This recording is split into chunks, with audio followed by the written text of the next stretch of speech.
Assalamualaikum warahmatullahi wabarakatuh. Perkenalkan, nama saya Putri Pratama Nurfadlillah, Fakultas Usuluddin Adab dan Dakwah, jurusan Komunikasi Penyiaran Islam semester 4 IAIN Ponorogo.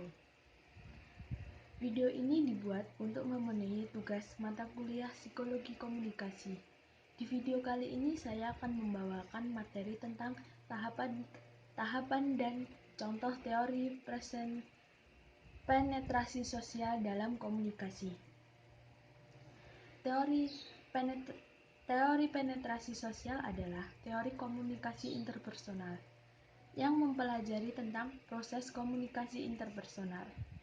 Teori ini secara khusus membahas mengenai perkembangan kedekatan dua individu.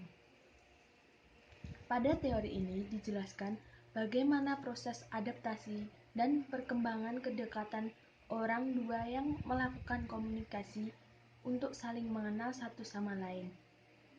Setiap manusia memiliki bagian kepribadian yang dapat dilihat orang lain atau terbuka untuk semua orang, bagian yang sulit dilihat dan bagian yang tidak dapat dilihat.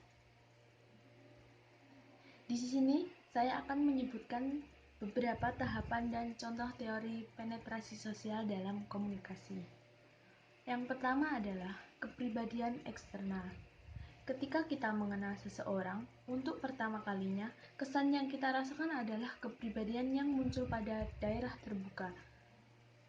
Daerah terbuka ini berada di lapisan terluar dari lapisan kepribadian orang tersebut. Apabila kita berkomunikasi lebih dekat dan saling mengenal lebih jauh, maka kita akan masuk pada lapisan yang tidak terbuka untuk umum. Lapisan ini disebut bagian yang semi-privat atau privat, dan informasi yang kita dapat bersifat superficial. Hanya orang-orang tertentu yang dapat mengetahuinya. Yang kedua adalah pertukaran efektif. Seseorang mulai memberikan informasi yang bersifat pribadi kepada orang lain. Di sini masing-masing pihak sudah merasa nyaman satu sama lain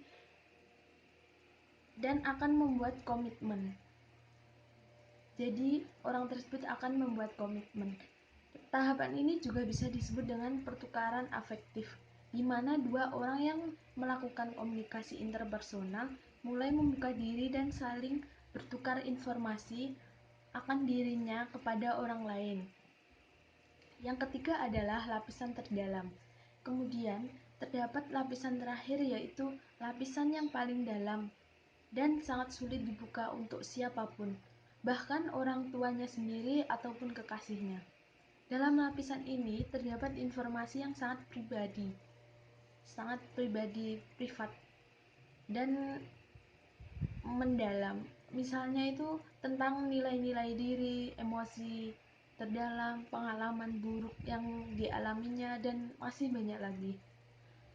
Yang selanjutnya adalah tolak ukur kedekatan individu. Semakin dalam lapisan, semakin tebal dan sulit untuk dimasuki.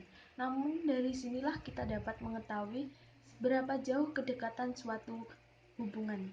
Pada awalnya mungkin kita semakin merasa mudah untuk terbuka dengan orang lain, namun semakin ke dalam, kecepatan kedekatan akan semakin lambat karena lapisan yang semakin kuat. Tolak ukur kedekatan hubungan dipengaruhi oleh dua hal, yaitu kedalam dan keluasan. Nah, apabila kita hanya tahu beberapa aspek saja dan tidak secara keseluruhan, maka hubungan ini dikatakan tidak meluas, sehingga dua orang tersebut tidak dapat dikatakan memiliki hubungan dekat yang dalam apabila hanya mendalam namun tidak meluas. Selanjutnya adalah prinsip untung rugi.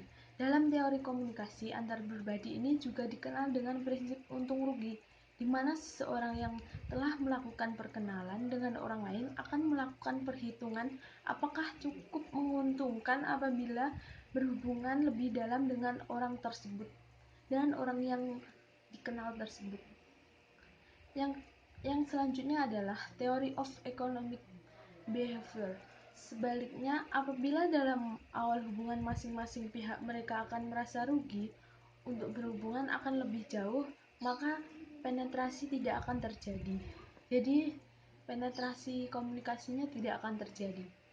Yang terakhir adalah proses menerima.